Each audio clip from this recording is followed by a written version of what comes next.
Egy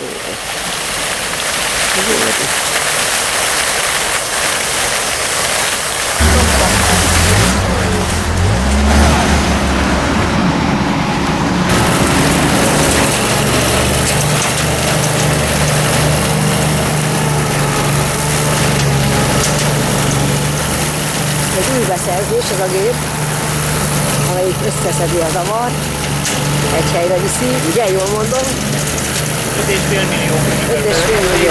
A Révszognál való létezésem első komolyabb nagyértékű gépe, az a felépítmény, ami a teherautón van, úgy hívják, hogy aszfalt konténer, ami ahogyan a kávés termosz, ez is az aszfaltot a gyártási hőmérsékleten tartja, azaz tartja a 160-180 fokot.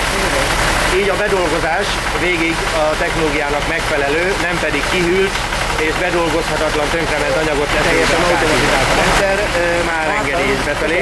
Tehát nem kell, megszűnt a korábbi gyakorlat, hogy talicskával az emberek kínlódnak. Az élő munka csak a leengedett anyag elteregetésére szorítkozik.